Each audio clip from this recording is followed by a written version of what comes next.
Have you guys heard of the crying babies of the cornfields? One of my followers named Lola told me about it in Iowa State. Yeah, you will not be seeing me. Before I begin, if you're new and you have a horror story that you want me to read, please follow my Instagram that's linked in my bio and DM me your story. So Lola grew up in Iowa, and there's one story that her mom told her that has never left her mind. It's the kind of story that makes you double check your locks at night and never look at cornfields the same way ever again. One evening years ago, Lola's mom was driving down a quiet road on her way home. The kind of road that's nothing but long stretches of farmland, cornfields on both sides, and not even a single car passing by. The sun was starting to dip, and she knew that in just a half an hour, it would be completely dark. And then Lola told me the unexpected happened. Her mom's car broke down, out of nowhere. The engine cut out, dashboard's lights flickered, and the car rolled to a stop right on the side of the road. She told me her mom remembered the silence afterwards. No other cars around, no houses nearby, just the whisper of the wind moving through the air. She told me her mom got out to check underneath the hood because she thought it was something small. And that's when she heard it, a baby crying. She said at first it was faint, like it could have been her imagination. But then she paused and really listened, and there it was again. Clear, sharp,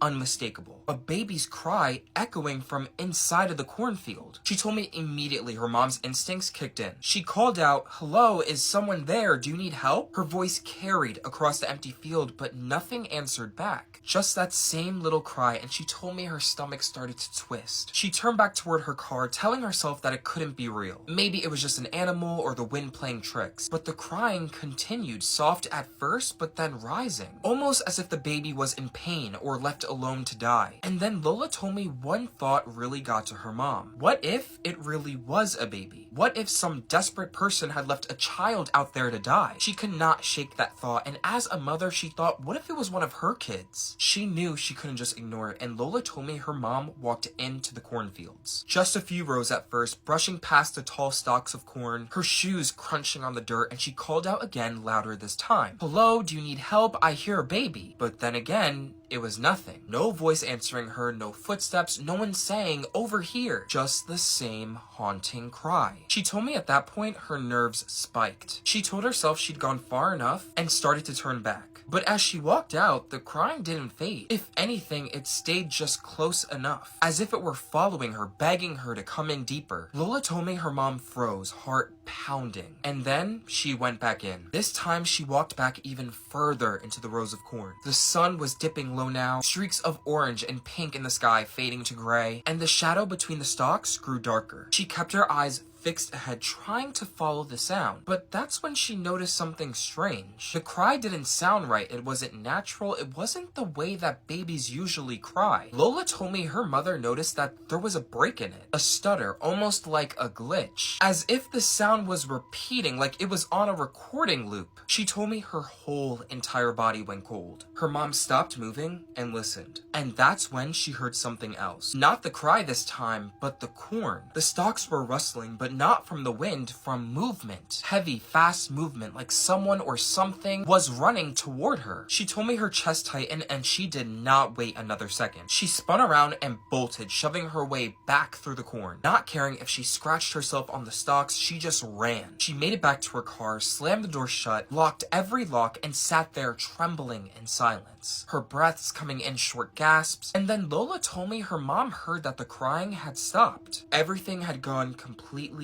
still. Lola told me her mom waited in the car until her husband showed up. He jump-started the car, and on the ride home, she told him everything over the phone. The baby cries, the stuttering sound, the stalks moving closer, the feeling that she had just escaped something horrible. And that's when he told her something that made her blood run cold. He said that what she experienced was actually a tactic. Traffickers, or sometimes worse, killers, sometimes use recordings of crying babies to lure women away from their cars, away from the safety of the road and deeper into isolated areas. And in a place like a cornfield, no one would ever find you. The thought alone shook her to the core, and even mine just reading it. To this day, Lola's mom still wonders what would have happened if she had gone out further into the cornfield. If she hadn't noticed the fake cry, if she didn't listen to her gut when she heard the stalks moving, what exactly would have happened? And that's why Lola told me that whenever she drives past those endless cornfields in Iowa, she can't help but imagine the sound of a baby crying inside. And Lola told me that she knows her mom was never supposed to come back out of there. Never eat at your bed at nighttime. Too late. It's too late. By the way, whenever I say these titles like never eat at your bed at night, I'm simply translating it because it's the same title in Spanish. Like with the other video where it's like never speak to the dead, it's because that's the title in Spanish and I'm literally translating. There's people who are like, don't tell me what to do. Why the fuck would I come on TikTok and let somebody tell me what to do? Are you serious? Are you okay? Just enjoy the story.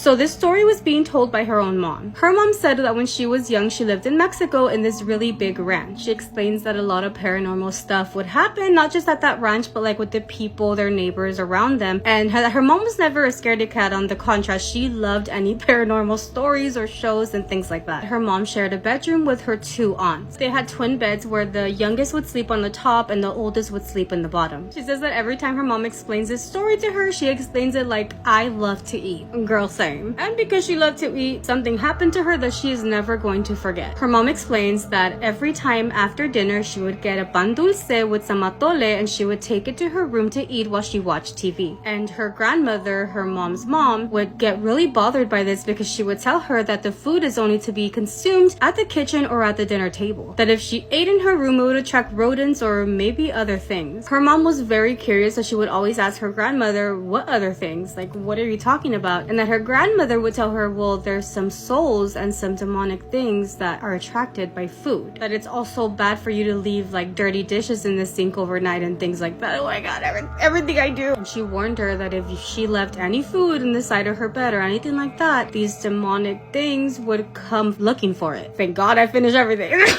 She even told her that not only would they try to eat her food, but they would also try to take her soul. So her aunt, her mom's sister, being a very big scaredy cat, would also get really mad when her mom would bring food to the bedroom because she would hear all the things that her mom would tell her and be like, I don't want these things to come, like stop eating in our bedroom. However, her mom and even her grandfather would always be like, oh, those are just dumb things that your grandma says to scare you off. So days would go on and her mom never stopped bringing food into the room. The first time that something strange happened was when she had taken some pistachios into the room at nighttime and she had left some on the plate that she didn't eat, and when they woke up in the morning, the pistachios were all thrown on the floor and opened with the missing seed on the inside. Obviously, when her aunt saw that, she got so mad and they started fighting all morning because of it. After that happened, all the girls that were sleeping in that bedroom thought that they could hear a rat underneath the bed, and obviously her aunts would blame her mom because she's the only one that would bring food into their bedroom at night. And of course, her grandmother would tell her mom, it will be your fault if we get mice or like any kind of rodents into the house. However, they had no idea that there would be something worse that would happen. There was one night when one of her aunts got very sick, so the grandparents or their parents took her to go sleep in their bedroom and they left her mom in the bottom bunk by herself and the younger one on the very top. Because of how much she kept getting into trouble, her mom didn't take anything to eat to the bedroom that night. They all went to bed and started watching TV for a little bit, and they all just fell asleep with the TV still on. It was very late and the mom says that the light from the TV started to wake her up and bother her. When she opened her eyes, she said that she saw somebody like with a cloak on standing in the bedroom door. However, she was so sleepy that she could hardly like even open her eyes. That was also the moment where she started to hear, give me some food.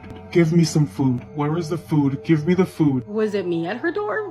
The mom explains the voice as like really strange, very deep, and it almost sounded like it was slobbering as it was asking for food. She was still having a hard time opening her eyes, but she heard it again, that voice telling her, give me food. Where's the food? The mom thought that it was a prank from one of her sisters, so she just tells her, shut up and just turn off the TV because I can't fall asleep. The following thing that she felt was like a breath at her feet. That's what immediately caused her to get up, open her eyes, and what she saw at the foot of her bed, she explains like a man. He was hunched over and he had a cloak on, and when she noticed his eyes, they were entirely black. There had no white area. That's when her mom screamed so loud and this man went underneath the bed. Oh my god, I'm so scared. The sisters that were on the top bunk woke up and immediately screamed as well. And what they saw was like a dark shadow just running out of their bedroom. The grandparents immediately ran to their room and asked them what was happening, but because all of the girls were crying, none of them could like clearly explain what they had seen. In that moment is when on the porch they heard all of their like dishes that they had cleaned just fall, like making the craziest, loudest sound. So her mom says that the following day she went to her mom, the girl's grandmother, and explained what she had seen. And of course, grandma was like, I warned you, I told you this would happen. And the aunt, the one that was sick, overheard their conversation. And she told both of them that she had already seen that man, that he was always right next to her mom's bed while she slept, and that was the reason that she would fall asleep with her back facing them. Why did she never say anything? And she had also told the other sisters, and that's why they were all insistent on telling her not to bring food into the bedroom. I would have been convinced by telling me there was a man next to my bed, but also maybe the mom wouldn't have, because she didn't even believe it at all. She explains that because of this story, at her house, at her grandparents' house, nobody goes to bed unless the dishes are cleaned, and nobody takes food to their bedroom at night. So what do you guys think? So y'all know how I be telling y'all to stop messing with things that y'all don't know about? Scary story time. And yes, this story is my dad's story also. Yo, why did I already record this story and halfway through the story the sound went out? Damn Mike done died in the middle of me telling y'all the story and I didn't even notice. So when my dad was a teenager, there was always like gang violence going on in Haiti, just like it is now, except now it's like so much worse. Back then, it was really more so robbing. Like at nighttime, they would break into your house at pew pew point, rob you and leave. Sometimes there would be some wild ones that would really somebody, but yeah. So what some communities did is that they did their own neighborhood watch. So a lot of the people in the neighborhood would get together. Some were cooking, some were keeping watch, which was my dad and his friends. So like the teenagers and a couple of older people too, they were keeping watch. Some had a machete, some had a hammer, you know, as long as you were armed and you were outside. But at the same time, they had fun with it. Like they would be playing dominoes while, you know, keeping watch. So there was this guy that was part of the neighborhood watch, and I put it in quotations because he was part of it, but what he would do was he'd come, eat the food, and go to sleep. He would do that all the time. So he wasn't really there to watch. He was really there for the food. So one night, he came for his shift, ate some food, put a cover on the floor, went to sleep. And my dad was there. My dad and his friends, they were there that night. And they were all just talking about it. Like, this guy, he just come for food. So my dad is like, let's teach him a lesson. My dad, being the type of person that he is, he decides to prank the guy. And he decides to make sure that the pranks teaches him to stay up and actually do his job. Now, before I go on, let me explain something to y'all so y'all get the next part of the story. So one thing with like voodoo in Haiti, when people are having like their rituals, you know, the voodoo rituals with like the dancing and the whatever chanting, they would have this white powder. If you know, you know. That white powder, you better hope you never cross it. However, in this case, that white powder, they like spread it all over the floor into like weird shapes or languages or whatever. I don't really know much about it. I just know that they use it as part of the ritual. And so did my dad. Now back to the story. So there was a house right next to where they were at that was under construction. So my dad went over there and got some sand that looked pretty white, pretty close to the white powder.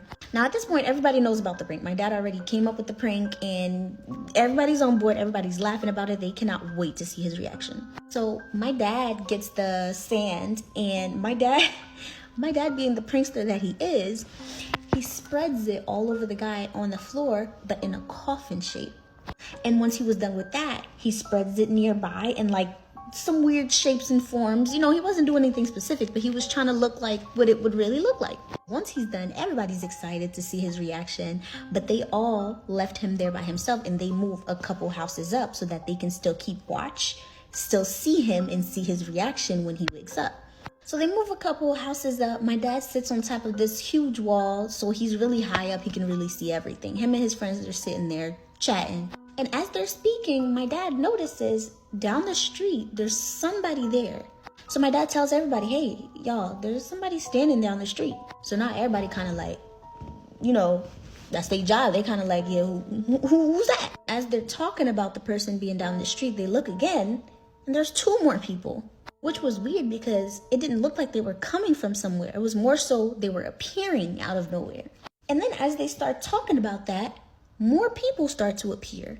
And this time they really start to look, and they notice that everybody down there is in all white.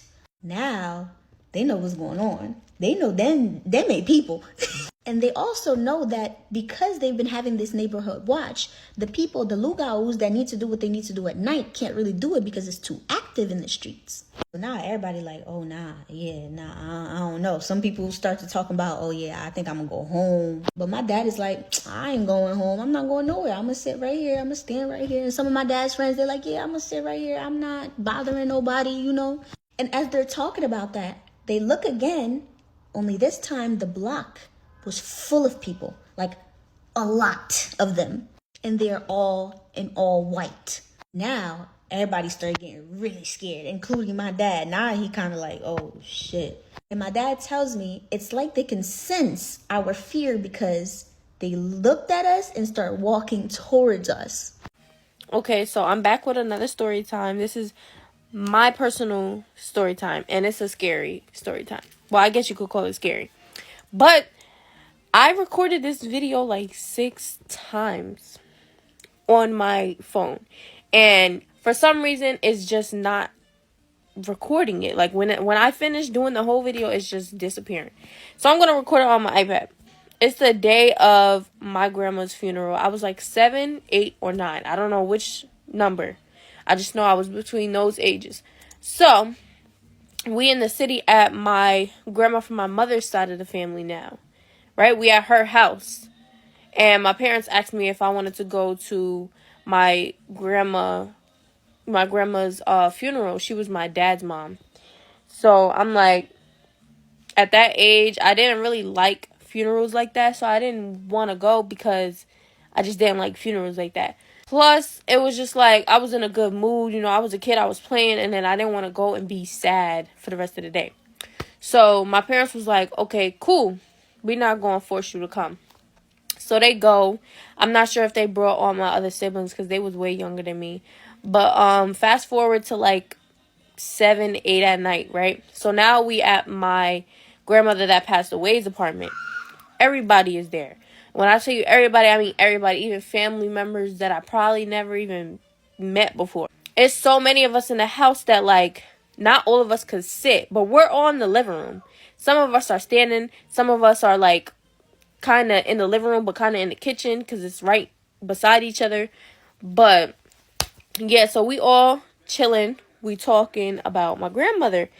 And everybody's talking about, like, you know, the stuff that they loved about her. Also, the stuff that they didn't understand why she did or why she said or anything like that. Like, everybody's sharing a memory they had with her, talking about the bittersweet moments. Now, there's a phone that's in the living room, and then she had her own phone in her room. And her room wasn't too far from the living room. Like, you could see if somebody went in her room. Nobody was in her room. Like I said, everybody was in the living room. So in the middle of us talking, we get interrupted by a call. And the call is coming from the phone in her room. So everybody's just looking at the phone for like a good 5 seconds quietly. Like whoever was talking just stopped talking. And my dad does not like stuff like that. So he's just looking at the phone and he's telling everybody do not answer it. But, you know, my mom being the complete opposite of him, curiosity girl, she over here like, yeah, answer the phone. So, and then me being the age I was, wanting to always play fucking scary games, I'm over here like, yeah, like, answer the phone. We answer the phone, and when we answer the phone, all you can hear is air, because it's like one of those old-fashioned Hispanic people phones. Well, so if you know, you know. Okay, don't take that personal. But, yeah, so you don't hear talking, you don't hear whispering, you don't hear breathing, you don't hear movement, you don't hear nothing, you just hear the air. So we on the phone for like a good minute, like 60 seconds. We on the phone and we didn't hang up because my aunt had placed the phone onto the table. The phone hangs up by itself. So that means whoever was on the other line hung up the phone. But I personally think that was my grandmother calling us because, like I said, we was talking about her. We was talking about good things and bad things. But we laughing at it and shit. And she called, like, y'all in my motherfucking house talking about me. I'm still here. Like, so yeah, that's my little scary story time. My mom, though, she has scary stories for days. Like, her scary stories is some shit that should be in a movie. But if y'all want those two, just let me know. Can we show them the older homestead? Yeah, let's go. As you know. No, it's not. No, it's not.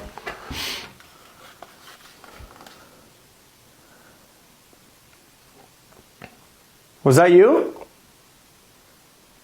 Yeah, that's on either side. It went to both. Yeah.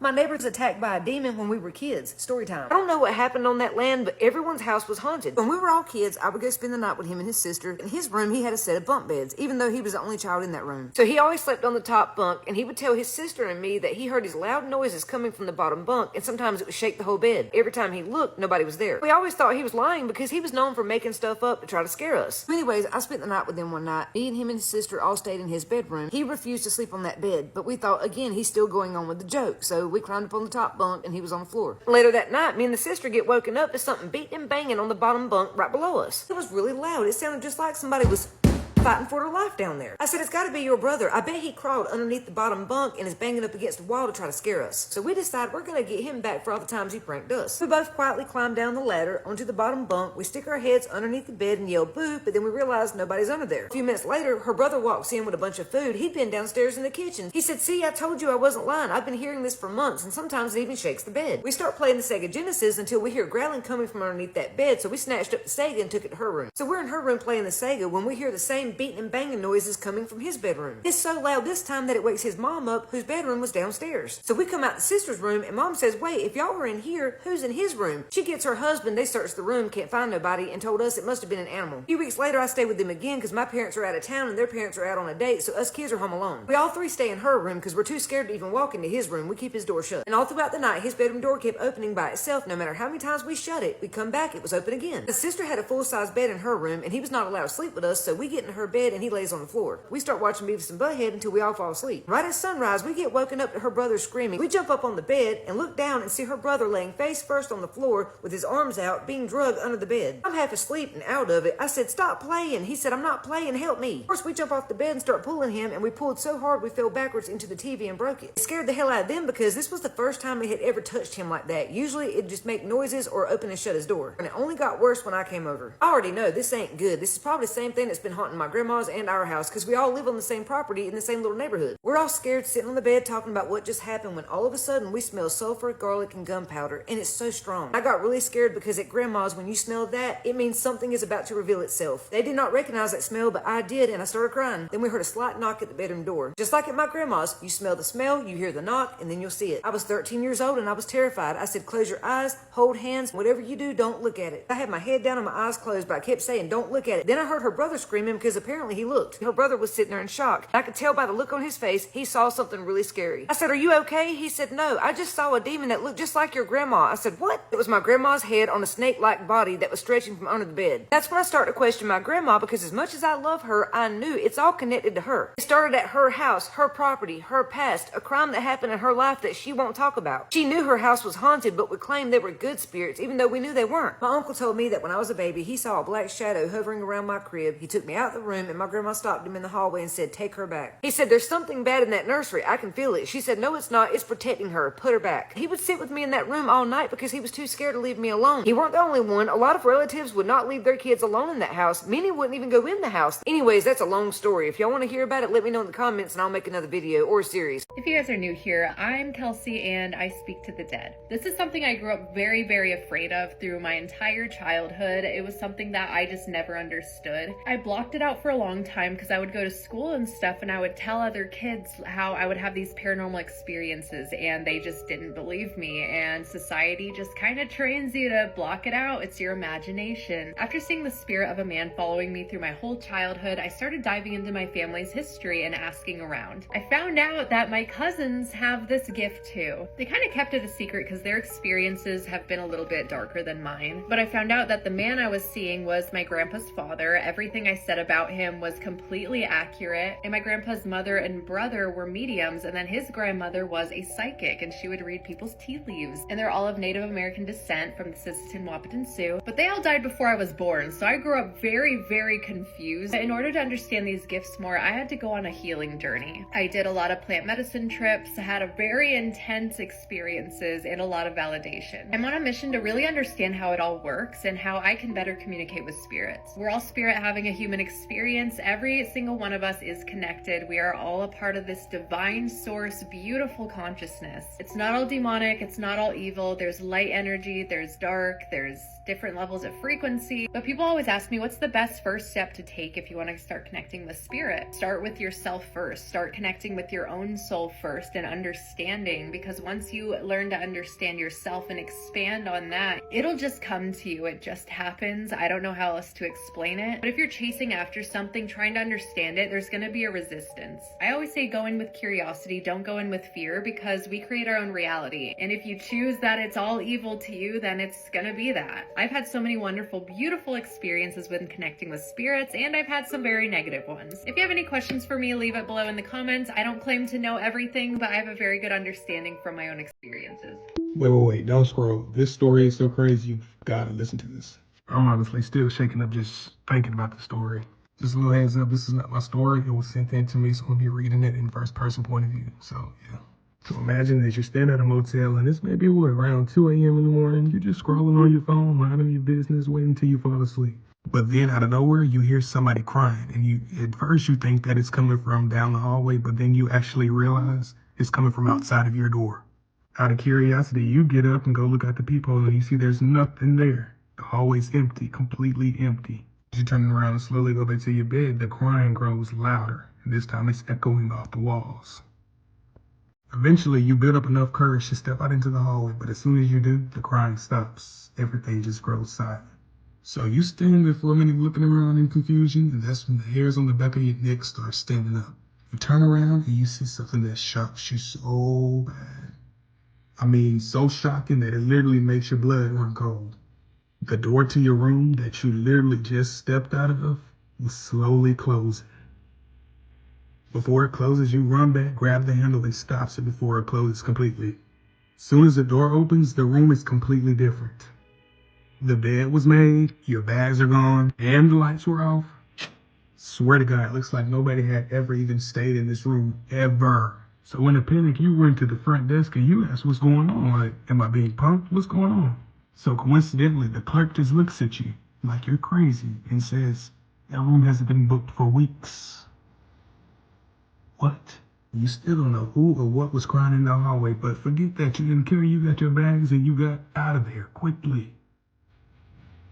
Now, what do y'all think happened? Let me know down in the comments, because this story was still a little spooky. What the fuck was that? Bro! What's going on around you? I don't know. I'm frozen. I am frozen. Did the window Sean. break? Scary story time at 3 a.m. Appalachian Mountain Edition while I make slime. For those of you who did not know, I also make YouTube videos, scary story time YouTube videos. So yeah, currently making one now.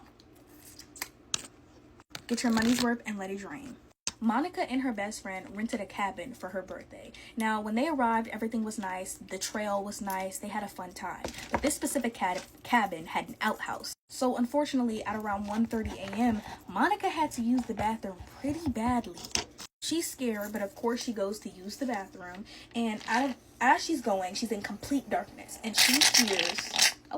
she hears her best friend's voice saying, "Come here." Same pitch, same slang, everything. But she whispered it. So Monica responds back like, "Girl, what? Like, I'm using the bathroom." And then the voice laughed. And it was her exact laugh, but it kind of echoed. And it was weird because it like echoed too many times. And then the voice said, "Come here. I need your help. Like, come to the trees." And that's when she realized the best friend's voice wasn't coming from the cabin. It was coming from the tree line. She sprinted to the freaking cabin because she thinking that her best friend need help or her best friend got kidnapped or something. And that's when she found her best friend passed out. She was snoring, drooling, probably having a good old dream before she went up in there and scared her awake. She was screaming. She woke up her best friend. Her best friend's like, girl, what's wrong? What's going on? And that's when she said, girl, oh my gosh. She said, girl, like, she told her everything that happened basically. And her best friend was like, girl, I've been in here the whole time. Like, I wasn't pranking you. Like, I've been in here the whole time. So when they told the cabin owner the next morning, the cabin owner was like, well, yeah, the trees echo what you fear at night. So that's why the locals don't go out at night. As a matter of fact, why did you even let me, why wouldn't you tell me the rules? If you knew this, why wouldn't you tell me before, man, I'm stuttering. But why wouldn't you tell me the rules? And then why would you have an outhouse knowing that I'm not supposed to be going outside at night? That don't even make no sense. I'm not supposed to be going outside at night and you got an outhouse. Man, this is rigged. I blame the owner.